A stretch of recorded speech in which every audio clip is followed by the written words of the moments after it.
First question: are you expecting any player until the end of the market?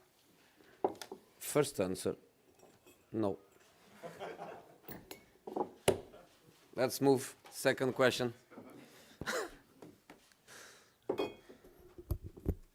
Okay. Second question: are you happy with your market? Yes, I am. Okay. So, Paul, you get 2 less questions now. Third question: don't you want a striker? We'll start with you, Paul. Yeah, I've just sent squad news around, so everyone should have that. Daily's briefing afterwards, embargo till 10:30. Reminder: no social media posting during the press conference. Paul, you can start. Jose, are you expecting any players?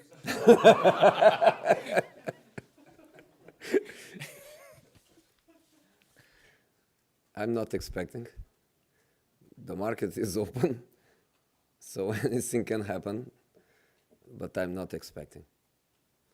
Are you happy with the market you've done so far? You see? I'm happy, but the next question will be, and the striker, and I have to answer that yes, would be better with a striker. Yes, we would need a striker to have a better squad to face the great challenges that we have in front of us in 3 different competitions. But we want to do things not to resolve the problems of today or tomorrow. We want things that are also good for the future. And for example, Steven Bergwijn, correct? Yep. It's difficult. I prefer to say Stevie, but Bergwijn is the kind of player that is good for now, but is also good for our future, is also good for the direction we want to go. And with the difficulties of the market in January, was really hard to find the striker that is good not just to resolve the problems of today, but also good for the future of the team. So probably we are not going to do it. How satisfied are you then with where you are at the moment? If nothing then happens between now and the deadline? No, again, I cannot hide. If I say that it's an easy situation to play 3 competitions without a striker, I'm going to lie. I cannot lie. You know that is important for us. But if it's not possible, it's not possible. And for me, the great thing is that we are all together on this in the club. There is nobody for me to blame and to say you didn't your job well or you could do better than you did. Not at all. And again, we don't want to do just a striker to help us now, just a striker to be useful for us. We wanted to do a striker that would be really good for us, good for our future, possible to play also with Harry Kane together in the future. And with the difficulties of the market, was very, very difficult to find a winger that fits in our way of play, young, creative, enthusiastic, with a lot to develop, that can also create some connection with the fans. We know what the Tottenham fans like and want. We could find on Stevie this profile of player. So it's not a perfect situation, but it's the situation where we are. And again, the good things for me are always the feelings and the positive feelings, and we are together on this. And as a team, we have to face the rest of the season the way it is, and giving everything we can to try to have the best possible results. Earlier, a lot of people were getting excited about Gareth Bale, but is he somebody that you would find a good fit here long term, or is it too difficult a deal to do? I thought you were going to ask about Aguero or Gabriel Jesus, but you are asking about Gareth Bale.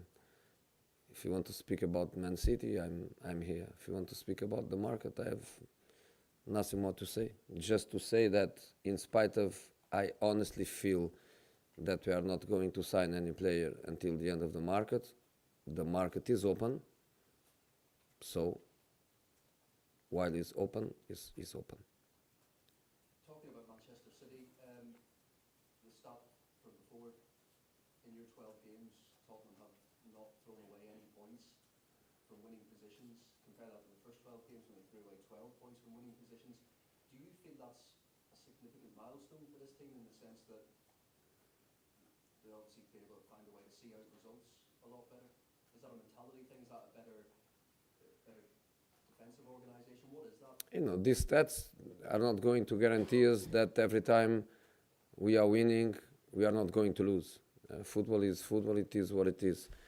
I think it shows some character, shows some organization, shows the fact that when you are in front, you feel quite comfortable to play the game, but probably also shows that when we are losing, even if we try, even if we create opportunities for that, we are not able also to change results. We can look at it also in the negative, on a negative way. For example, against Liverpool, we were losing 1-0, and with so many opportunities, we lost the game from that position. So I don't like very much to go on this direction. I just feel that we are improving in many details. We are improving as a team.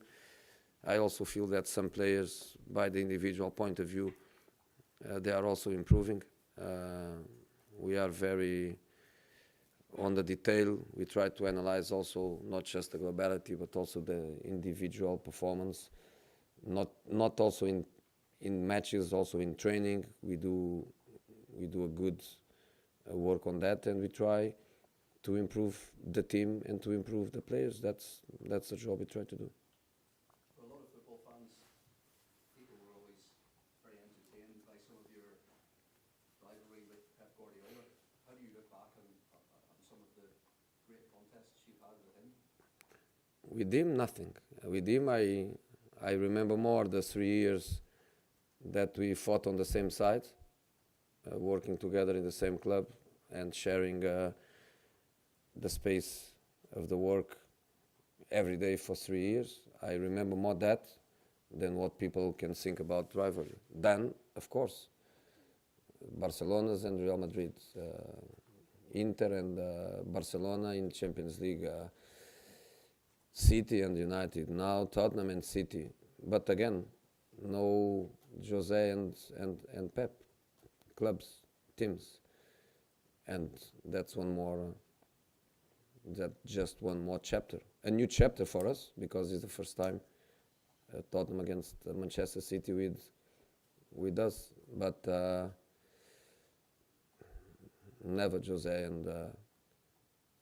and Josep, like he is in his Catalan. So for me, it's a game that I want to win because I want my team to win. And we need points, and no more than that. How do you assess the race for the top four at the moment? For me, the race of the top four is not the race of the top four, is the race for the third, the fourth, and so on.